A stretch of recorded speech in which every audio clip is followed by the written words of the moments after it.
a wonderful way to end my week. So thank you for joining me. So my name is Karen Borain, and I'm a professional certified coach with the International Coaching Federation. But what I really am is absolutely passionate about learning and development and growth of coaches, but also leaders who can use coaching as a leadership skill. And that's where my real passion lies. And that's what I want to be able to share with you today. And I've been coaching for 17 years, but each year, in fact, sometimes I feel like it's each week, brings new learning and growth as this really rewarding profession grows. But I'm also a leader. So for those of you who possibly aren't leaders or aren't coaches, apologies, on this call today, this isn't only for coaches. This is about leadership in whatever role you might play as a leader. I am a leader of a team, and I know that coaching skills are invaluable to me. So welcome to the call today. So yeah, thank you very much, Karen, for sharing more about sharing your experience and all. So before we start the session, I want to take a poll so that we can understand our audience. So can I share the poll? So okay, just a sec. Yeah, so guys, please do. Yeah, thank you. So please, everyone, I'm just going to take a poll. Yeah, please. Go ahead, everyone. You can put their polls. So yeah, we have a result. So we have 21% Agile coaches, 21% Scrum Masters, and 59% other professionals. So yes, so we have a results now. So now Karen can share her tips and all. Like we have a result on like in these. So one more thing I want to share that we will be having a QA session, 15 minutes QA session after before we end the webinar. So you can share your questions on the chat window. So whatever the maximum questions we can answer, Karen can answer. So we'll try to do that. So rest, if you have any answer or questions, you can share on our support email ID. I'll definitely share the email ID so that you can drop your questions and answers. So Karen, we have so much diverse audience among us. So there are 21% Scrum Master, 21% Agile coaches, and 59%, other professionals. So let's start the session and understand how these powerful questions can help all the professionals.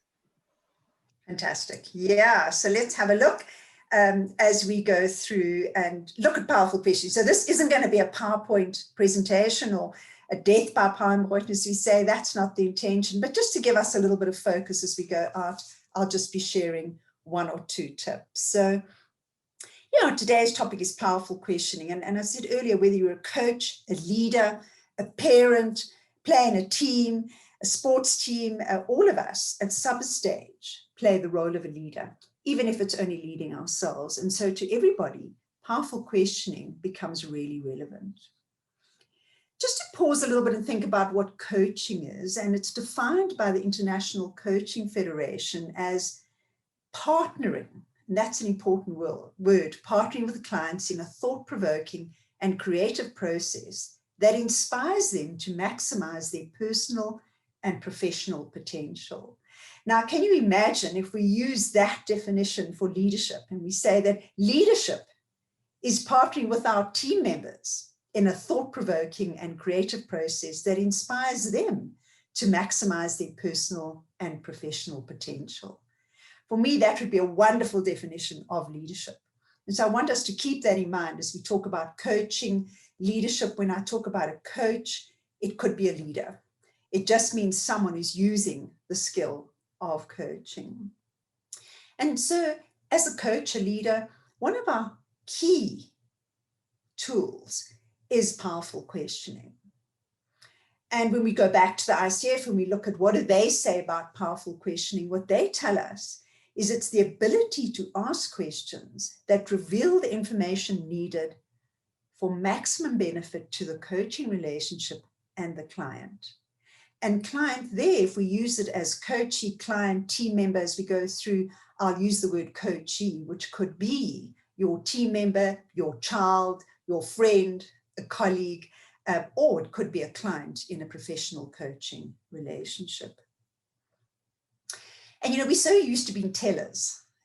We want to tell people things. You look at little children playing, from the time that we can speak, we'll be telling people what to do. You look, as I said, at little 2-year-olds playing, and they'll be giving each other so many instructions. And then, of course, we join organizations and we become managers, and that makes us a subject matter expert. And in that role, we become tellers as well. And as we move up in the organization, as we move up the ladder, so this is embedded in us from that first time that we started talking right through to when we found ourselves on the corporate ladder. That in my experience that I find when I'm working with leaders in corporate environments, but also when we're busy training coaches, it's really difficult for people to make that mind shift change from being a teller, a giver of advice, a giver of information, to shift us into this skill of questions. And for us to be able to hold back some of our need to be the subject matter expert, to be the person that is the teller. And so we have to let that go. John Maxwell says that we have to give up to go up. And as we learn from others, that is when we have to be using our questioning. But giving advice is actually a natural skill. In fact, we enjoy it. We enjoy telling people what, in our opinion, is what they should do. We advice maniacs, I've heard it said, described that way by one of the coaches or leadership gurus. And in general, we use that skill too much. We're very quick to give our opinion on what we think someone should do, how they should do it, why they should do it.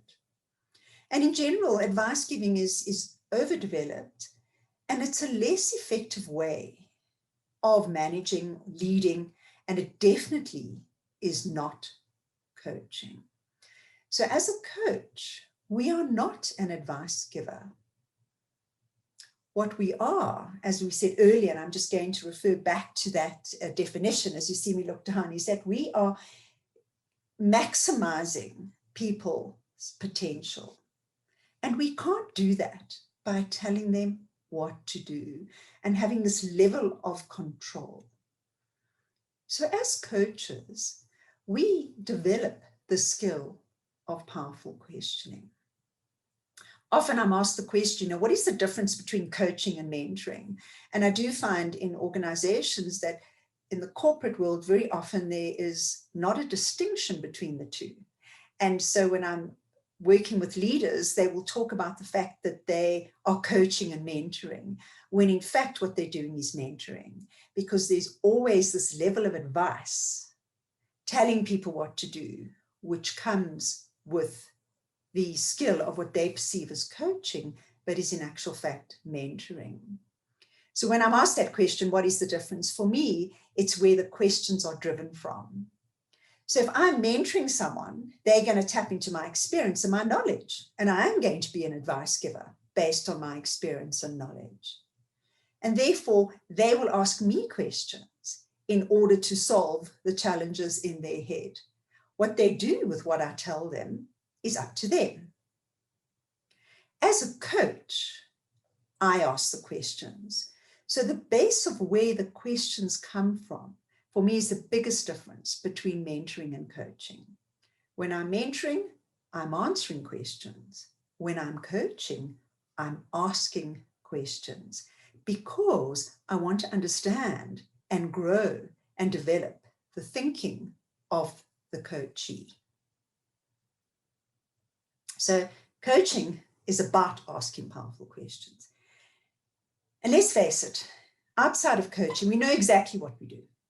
We hear a challenge and we want to jump in and solve it. We love to do that. So someone comes into our office and they might come in with this, big sack on their back of challenges, and they want to dump it on our desk, and then they want to stand back and leave it with us. And what we do is we jump in, boots and all, and we're in there and we're there to solve the challenge.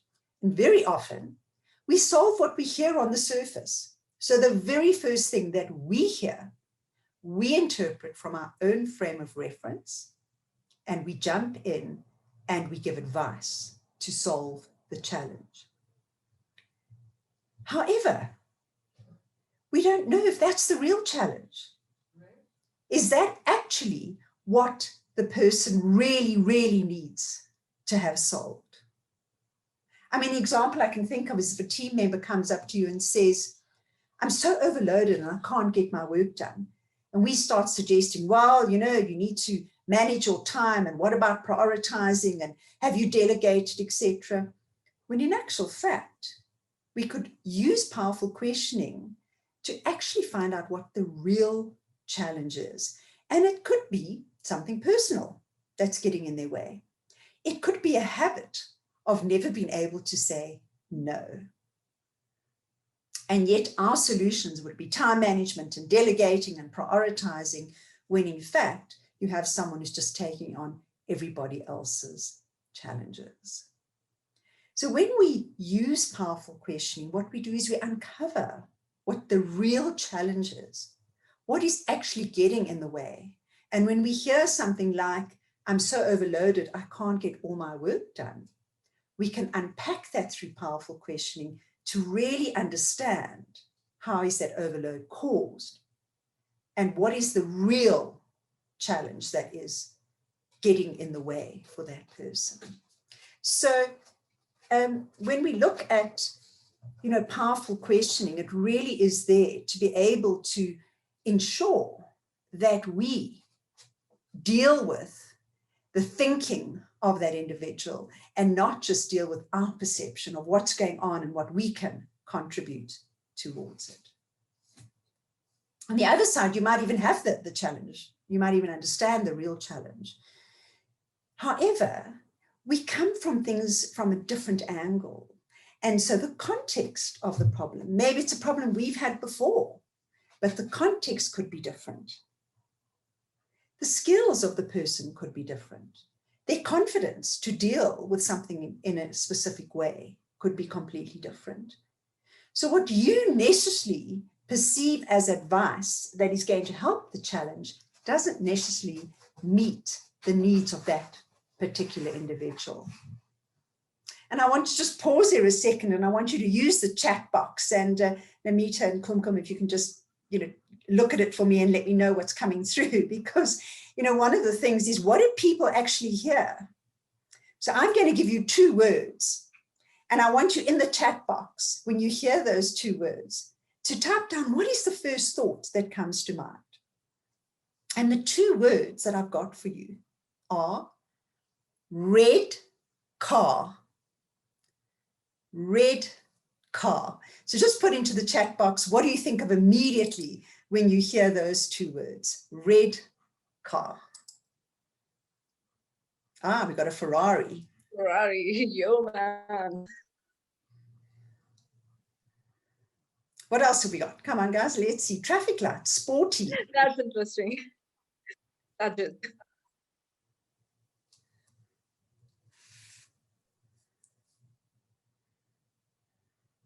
Let's wait to get a few more. A convertible in Monaco. Oh, I love that. I'm with you. Speed, fast drivers.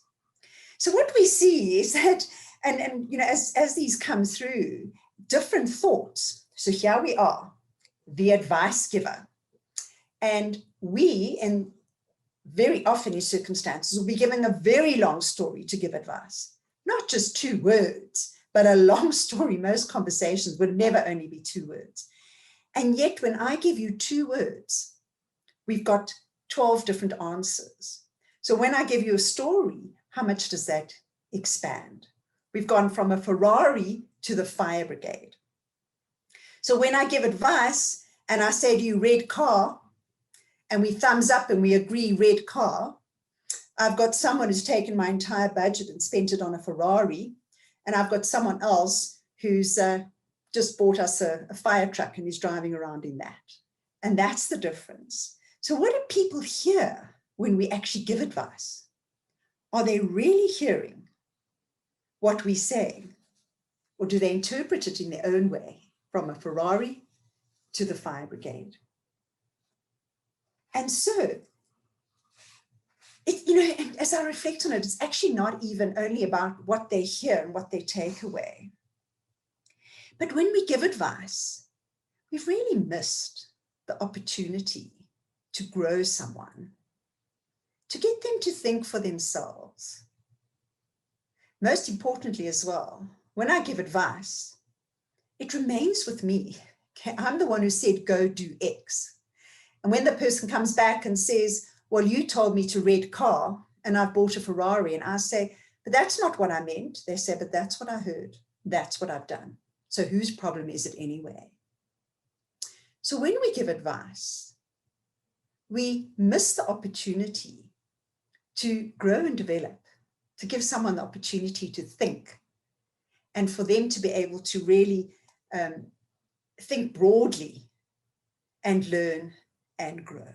A real missed opportunity. And of course, as I just said, to take that accountability and own the result. One of my favorite leadership, and for me, coach gurus, although he says he's not a coach, is Michael Stanier. Michael Stanier. And he's the CEO of Box of Crayons, and he also is an author. And he says we need to do 3 things as managers, as leaders, as coaches, and probably as parents as well. We need to be curious. Be curious. We need to be often. We need to be often. We need to be lazy. So we might ask ourselves, what do these things mean? These, for me, are the best definition of the implementation of powerful coaching. So be curious. Curiosity defined as eager to know or learn something. There's a huge advantage in not telling people things, because we learn when they learn. So when I ask a question and I hear the answer, I can learn as well. So being curious, eager to learn, to know something, helps us as well to learn, not only the other person, but ourselves. Be often. Don't keep this opportunity to use powerful questions for maybe a formal coaching session or a performance review or an interview. Use it all the time. Use it any opportunity that you get to learn, to be curious, and to learn what the other person has to say, what they're thinking, what contribution they can make towards the conversation. And then be lazy. Stop doing all the work, and not only the physical work, but the thinking work. Stop jumping in, solving it, fixing it, finding solutions, providing advice, telling people what to do. Be lazy. Ask them the questions so that they have to do the thinking. They have to dig deep to find the solutions, to find the answers, and be able to learn from that process. So be often, be curious, be lazy. Wonderful advice, okay, from Michael Stanier as we talk about asking questions. And what we really want to do is we want to integrate powerful questions into our conversations so that we can learn from others, but more importantly, they can learn, use their potential, maximize their potential, and they can have the great experience of owning a result for themselves. So I'm just going to pause there and let's go to the chat box and see if there's any questions that have come through there. Namita, have you got some questions for us? Kumkum? Yes, Yeah. yes, Karen. So far, we have received only 2 questions. Why powerful question? Why not right question? I think this is awesome. So, and the one is asking powerful question is an art or skill. So you like to take these questions one by one, or yeah, because we are getting more.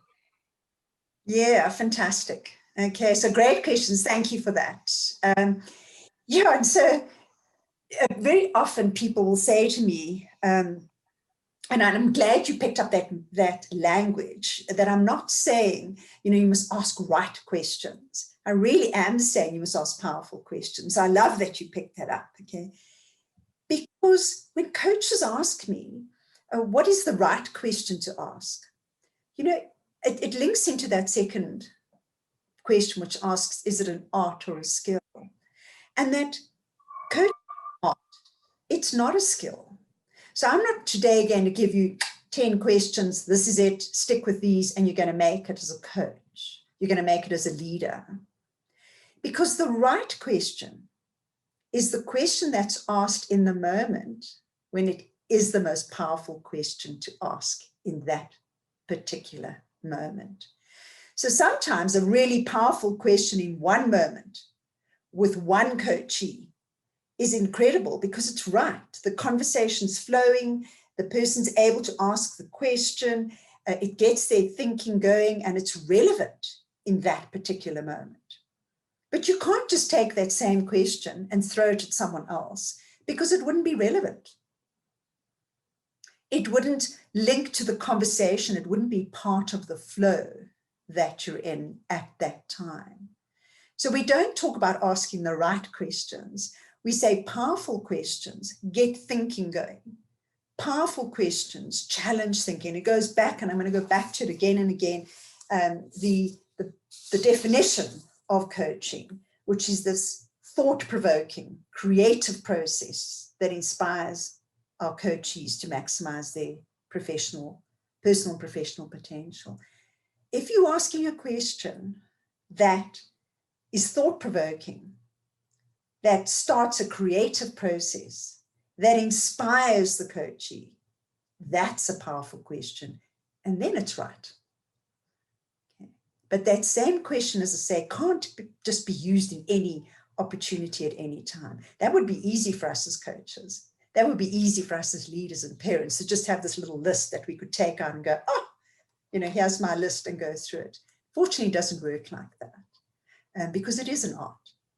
And it's an art of saying in the moment what is the most appropriate, what works, what will challenge and provoke thoughts. That becomes a powerful question that we ask.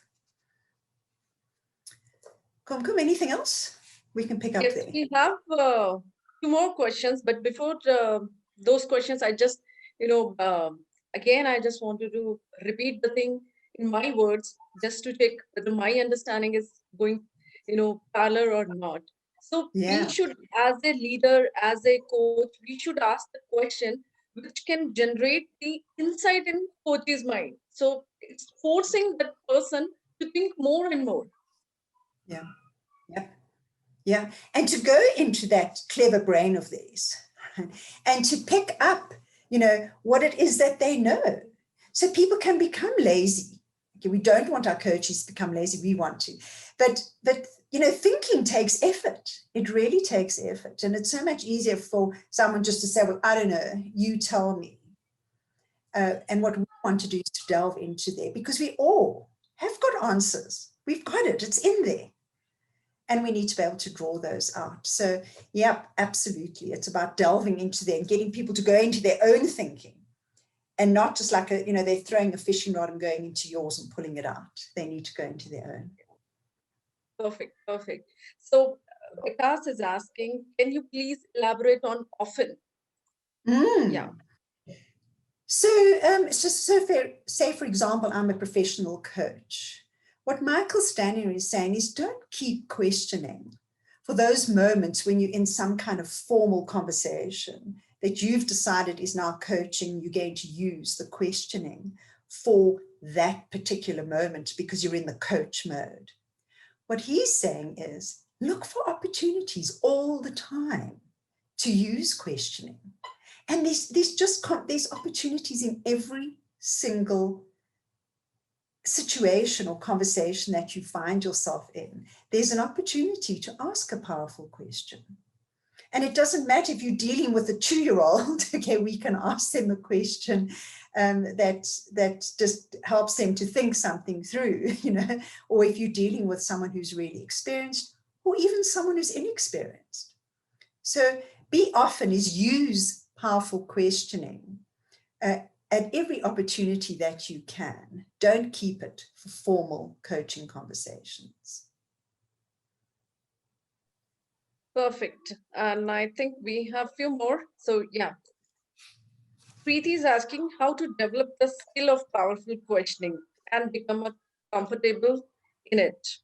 So she wants to be comfortable in powerful questioning. And I mean, is there any tip for these things? Yeah. Yes, absolutely. Even Yes, I think the first tip goes to the question that we've just answered is be often, the more you practice it, the better. So being a South African, very proud of one of our golfers, Gary Player, famous golfer. And he always says, the more I practice, the luckier I get. And I guess that's what this is about. So to develop the skill of powerful questioning, become comfortable with it, be often.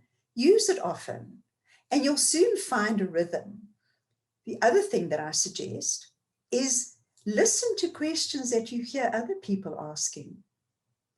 Google powerful questions and see the variety of questions that people ask, because we need to expand our vocabulary of questions. As leaders, the kind of questions we ask are, why did you do that? Maybe as parents as well. Why did you do that? What were you thinking? And generally in that tone of voice, okay?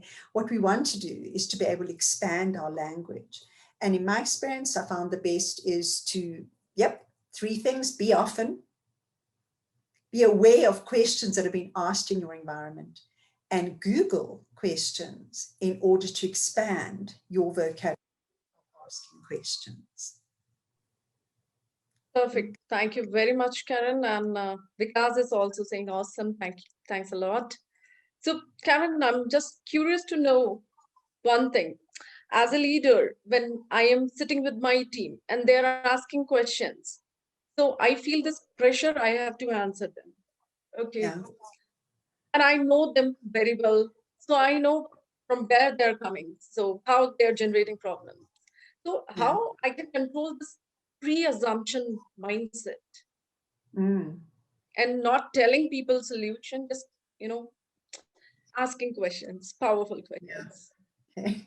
It's so tempting right now to throw that back at you, Kumkum, but I will answer it, okay? Because that's what we need to do. Yeah, we need to acknowledge the questions we've been asked. And then there's 2 things we can do. As a leader, we can say, well, what have your thoughts been so far? Okay. So you've asked me that question, and maybe the question is, what must I do about X, Y, Z? And I can say, what have your thoughts been so far? What have you come up with? Or we can ask the rest of the team. That's a great question, guys. Anybody got anything they would like to add? So we don't have to always answer it. We can either throw it back to the person to find out where their thinking is. And I love that you asked that question, because you can see when I throw it back, I'm focusing on the present. So I throw it back as a question that says, so what are you thinking right now? Where is your thinking? And that then, that's where we start our questioning. Before we move to the future and start to look for solutions, we touch base with the present and just ask, so what are your thoughts around it at the moment? And we could throw it out, as I said, to the rest of the team. How does that work for you, Kumkum? Perfect. I think, but the only thing it's not there in the practice. So whenever somebody's asking, we feel, okay, I have to answer. So I mean, it's little difficult to practice, but I think this is the right thing. So I think the whole concept of, making the self-managed teams and, high performance team, this is the solution. You have to ask them. So we all have the thought process. It's just, unlocking your own personality and forcing yourself for the thinking more and more. If you're not, giving this thing in a practice with our team, then, we are not challenging their thought process, and we are just, discounting them. Yes, absolutely. But also don't discount yourself. So sometimes, our automatic reaction is to answer the question. If you've done that, it doesn't mean you've lost the opportunity to ask a question. So someone asks me something, bang, I'm right in there as a leader and I answer the question.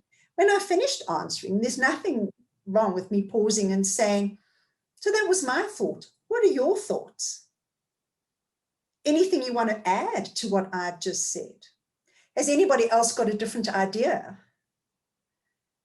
So, because it's not an easy change, it really isn't an easy change. And I know from having trained hundreds of managers in corporates to coach, this is the hugest mind shift change, to move themselves from telling and feeling under pressure, as you say, Kumkum. That's a natural thing for a leader, is to feel under pressure to have all the answers. And yet, if we've answered, that's okay. It doesn't mean that there isn't an opportunity to pause, reflect, ask questions, and get other input. And as you slowly practice that, as you are often, then you'll start to see that it'll become easier to not just answer. Okay. Perfect. So Karen, can you elaborate this, be lazy more? As a leader, I should be lazy? Yeah. But I think that's what we've just answered for you. Yeah. So don't feel under pressure to know everything. That's why we employ other people, is because they come with skills. And yet suddenly when they're on our team, we think, oh, they can't know anything. I must know everything. So one of the things that fascinates me, so I'm going off at a bit of a tangent, I apologize for that. But one of the things that fascinates me is that we spend so much time during the interview process being curious about the people that we're interviewing. We ask them questions. We ask powerful questions because we want to understand their thinking. And we put a lot of time and effort into asking powerful questions during interviewing. And then when we employ them, we stop being curious about their thinking. We stop wanting to know what they know. And we suddenly think, now that I've employed them, I have to know everything. Well, then what did you employ them for? Their thinking, which was part of your interviewing process. So it's keeping up as a leader, that level of curiosity. During the interview, we don't ever think, I must answer these questions, otherwise he'll think I don't know what I'm talking about. We're really happy to ask that person all those questions. And we employ them for the level of thinking that they're bringing into the team. And yet suddenly, as I say, when they're on the team, then we're like, oops, I need to know everything. Awesome. We've got to, as great coaches and leaders, we've got to remain curious and asking these powerful questions so that we can tap into the skills and knowledge and expertise of all of those around us. That's why we have a team. That's why we don't have one. Okay? We have a team of people that bring different skills and different knowledge to the team. Perfect. So guys, if we have now only 20 minutes left for this session, so if you have any questions, you can post your questions. Meanwhile, I have something for Karen. So I think, Karen, the one last thing I just wanted to know, and I'm curious to know, the leader, there is some amount of coach inside the leader. There is some amount of mentor and teacher. Okay, so is there anything which you can say the leader should be 50%, 60% a coach, or 40% a mentor, or 10% a leader? So is there any, segregation for these three roles in a leader? Not really. And I guess that, one has to go and look at, these books like Situational Leadership by Kenneth Blanchard. And what he's really saying there is that the style that we use as a leader should be related to the person and the task. So maybe when I have someone who is very experienced, you know, and I'm going to delegate to them and let them get on with it. But that same experienced person could be faced with a situation that they've not dealt with before. And suddenly they come and they're unsure. So for me, you know, one has to, as a leader, be aware of our people, who they are. But don't always fall to telling. So I think that when we look at, you know, if we could have done another poll that said, where do you sit? You know, how often do you ask and how often do you tell? And most people honestly will tell more. And so my challenge to you is to start asking more. So when would I ask powerful questions as a leader? When I think there's an opportunity to tap into someone's thinking, and absolutely when I think there's an opportunity for them to learn. So as a leader, I don't want to fall into the trainer box all the time that tells. I want to rather look at learning through a process of asking powerful questions that allows the learning to come from the person's own thinking, to use potential, and not always just to use my experience. Bang, bang, bang. I'm the trainer, I'm the mentor, give, give, give. I'm the manager telling. And what I want to do is I want to just pause and think, is this an opportunity for learning? Okay. And that is when I would use it. So is there a scale? No. When there's a fire, we're not going to ask people if they would like to leave the building or not, or how should we deal with the fire. What we're going to do is we're going to scream instructions and we're going to tell people what to do. However, when there's an opportunity to learn, that is when we need to take it. Perfect. Beautiful. Beautiful. When we can unlock the value in individuals, and when we can unlock the value in individuals, we start to unlock the value in the organization at the same time. Very true. So as a leader, sometimes the way you said in the early of this session, like as a mentor, sometimes you answer the questions and sometimes you question your coaches. So yeah, it's a mixed role. Sometimes you should take the opportunity of solving their issue by answering them as a mentor, and sometimes just be a coach. Absolutely. So I think Vineet is asking if you can recommend some reads, some books or something. Yeah.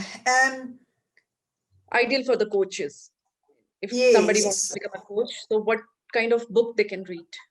Yes. So there's a book that comes to mind. I was going to raise it a little bit later, and I'm just going to jump to that. And this is Multipliers by Dr. Liz Wiseman. And I mean, I absolutely love what she says. So she talks about what is a multiplier. And a multiplier is, someone who's using the multiple intelligences in the team. So, while we think that we're the subject matter expert and we're the leader and we have to know all these things, what she learned through her research is that clearly, and it goes back to my example of selection, that when you have a whole lot of people on the team, if you tap into their intelligence, you multiply the intelligence of the team. So she talks there about, it's a wonderful book, and there's a lot of TED Talks that she does. And what she's saying is you want to tap into the genius of the person you employed, the genius of the person on your team. And when we can add all of that together, it makes absolute sense that you've not just got the one brain that's thinking for the whole team. What are the others there to do if not to contribute? And so you really are using the multiple intelligences that you have in the team. So for me, that's a really good book. You can even, if you Google, books on questioning, you'll find so many. And then there's also things like Nancy Klein, who talks about thinking, and it's, things like change your thoughts, change your life, change your thinking, change your life. So when you're looking at powerful questioning and books, don't limit it to questioning. It's about thinking. So what you're really wanting to do is to be able to find books as well that talk about the aha moment, right? That light bulb moment when we're at our most creative and suddenly we have a thought where we just like, wow, something new comes to us. So yeah, anything to do with thinking, with aha moment, and with questioning. You will find really good books on there. And there's just hundreds. There's hundreds. I really like Dr. Liz Wiseman. I like Nancy Klein.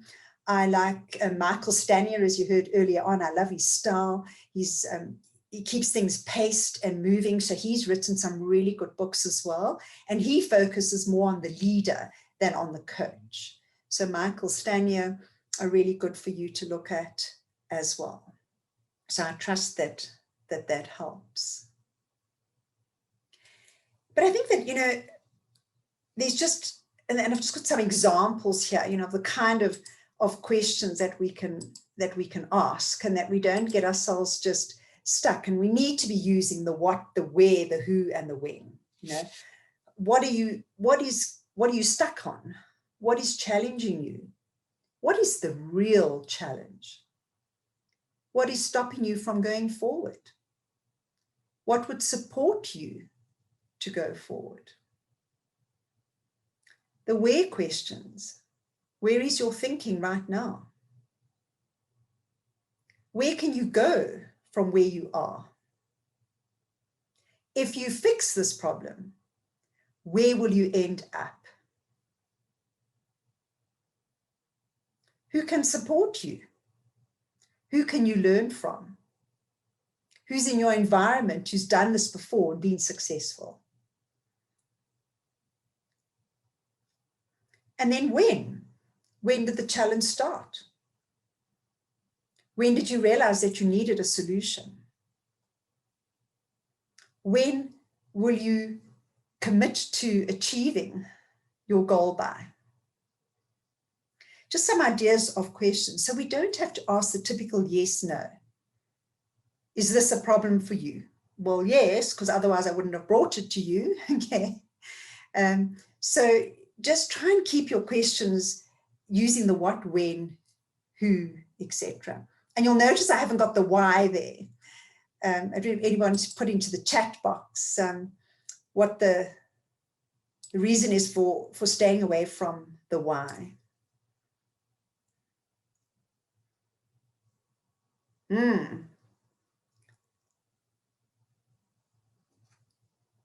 Right. So generally just, I'm not seeing it coming up, but generally we stay away from the why, because why can create defensiveness. Yeah, I see there's a question chat coming in there now. Yep, creates defensiveness. Absolutely. Yeah, so Jedi, you know, when someone comes to you and says, I've come to you for the answer, why are you questioning me? And so just be careful when you question that your coaching must also be comfortable. So what you don't want to do is that it becomes an inquisition. So questioning should be conversational. As a coach, I don't have it looks like I've got a spotlight now, but I don't have a big spotlight that I'm shining on my coachee and saying, you know, putting pressure on them to answer. But when someone comes to me and says they've come to me for an answer, why am I questioning them? I would say, because I'm really curious to understand your thinking and what you know. That's why. So yeah, you know, I'd love us to learn together. Let's brainstorm together. The kind of things I would say when someone says that to me.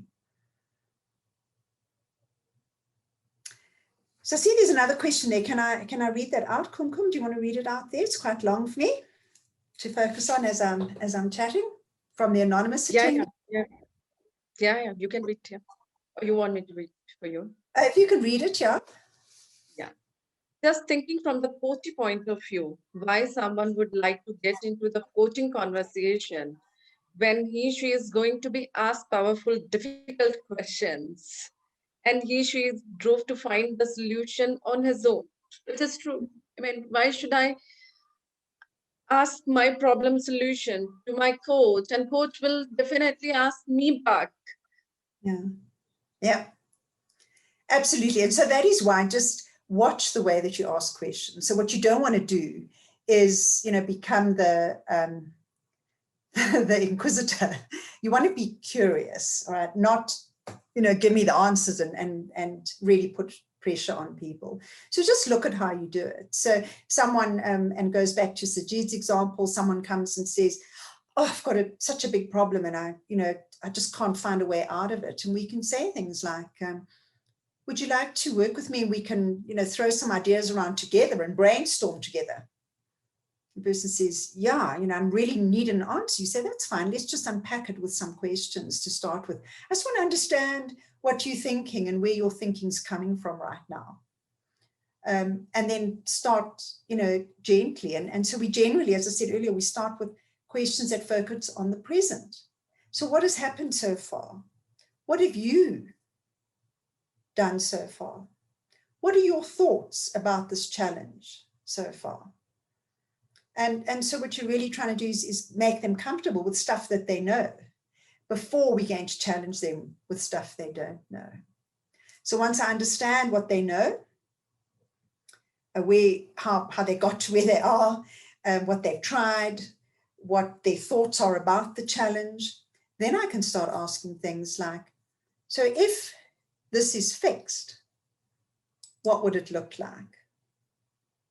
What are some of the ideas that you've got that will move you forward?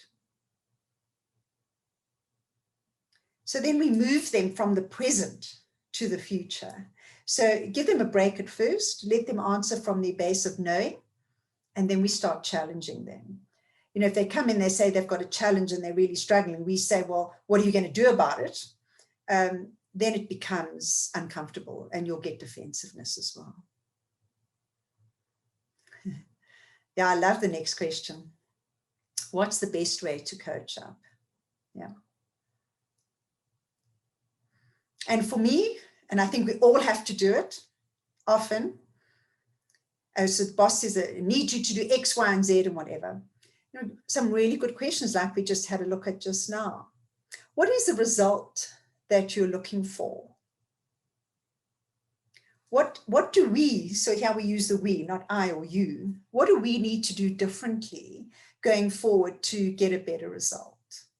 Those are some of the questions I would ask. So when we're coaching up, we have to tread carefully. And I would use the we word.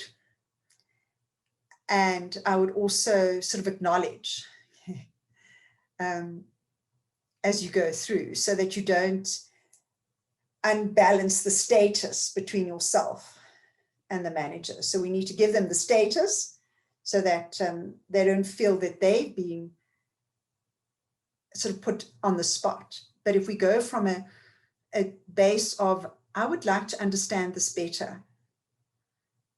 What is the result that you're looking for? What is it that you would like me to do? What is that we need to do differently as a team? Those kinds of things will help to have the conversation. And we put a lot of acknowledgement in there. And as I say, don't unbalance the status when you're coaching up.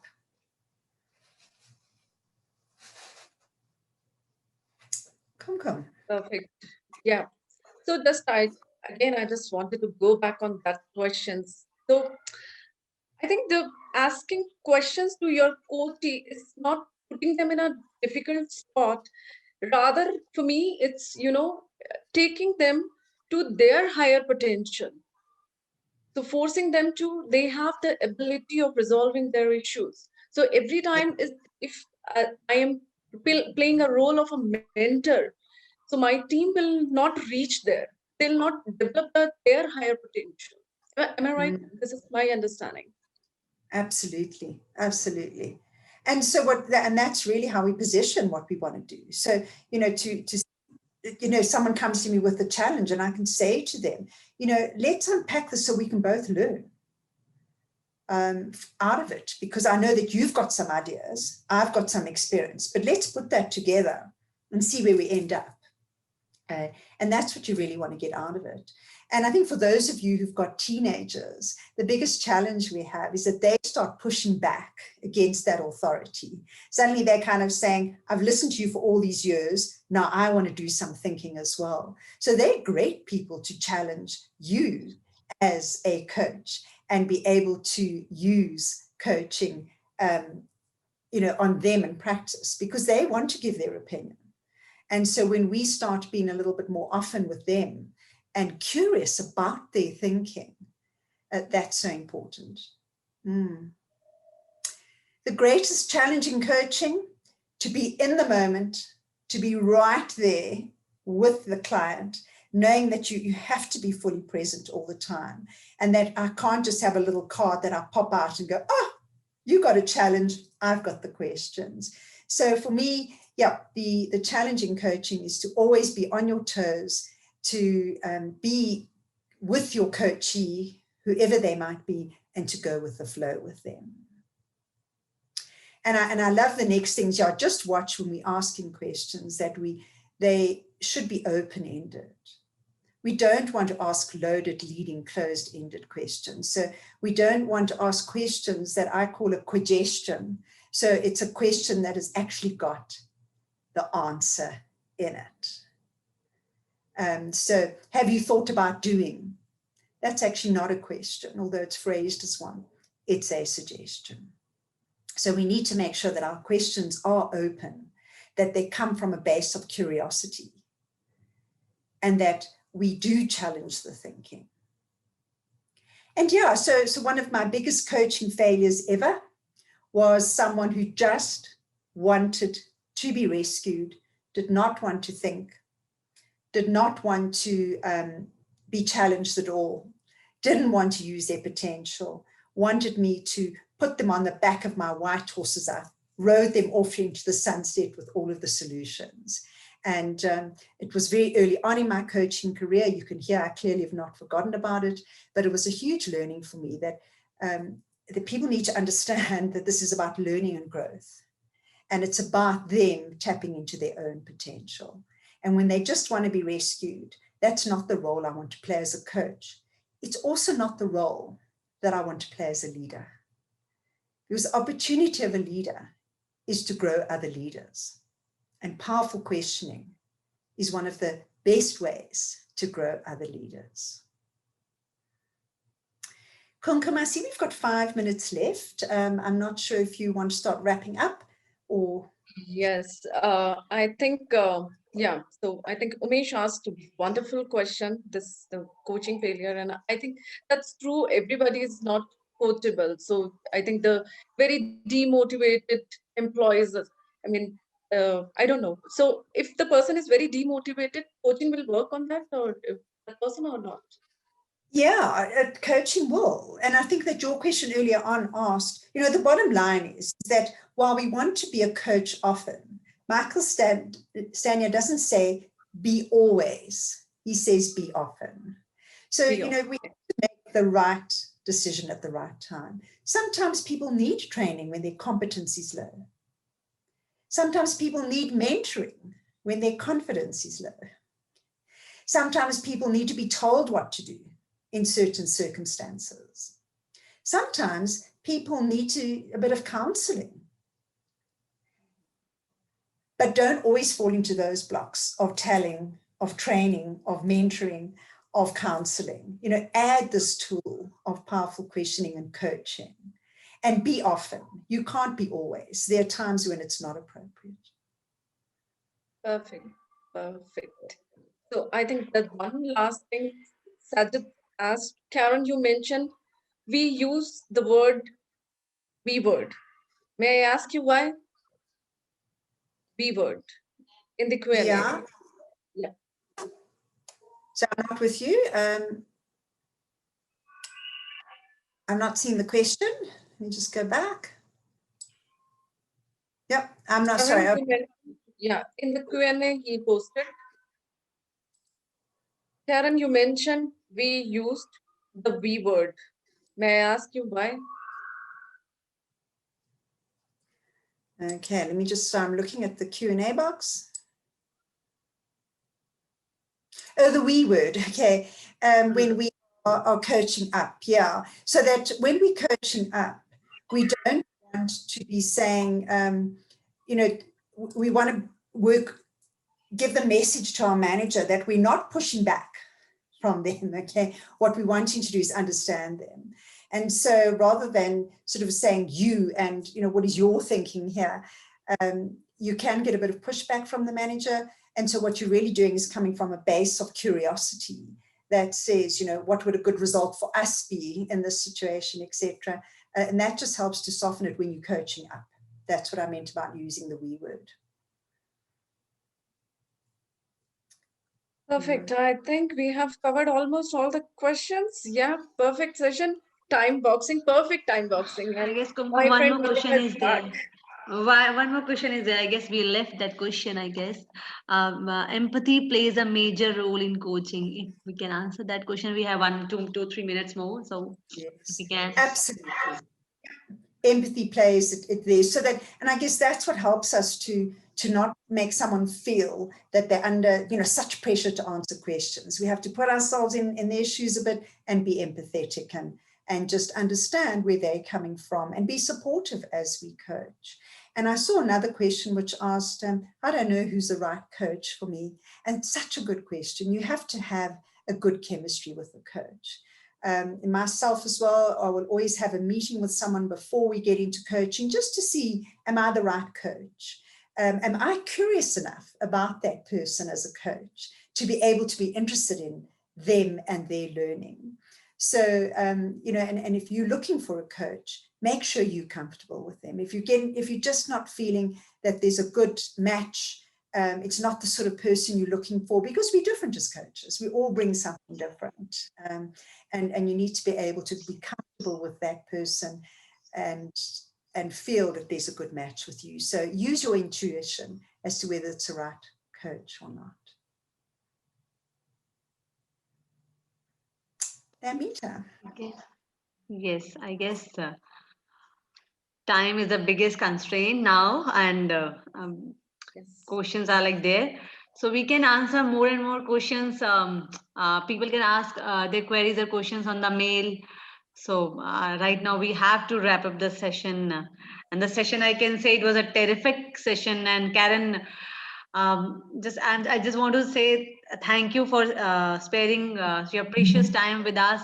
And the session was totally insightful and awesome. And thank you, Kumkum, for making it too much interactive.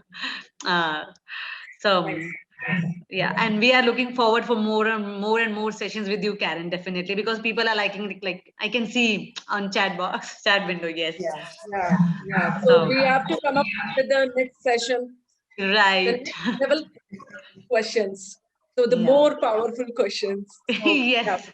Amita, you have to plan one more session soon. Yes, Karen, So, definitely. I am just behind Karen now, guys. Everyone, just if everyone is listening, definitely we'll come up with in a month or two. Karen will definitely going to take one more session with us. I guess Karen now. Karen has to say yes.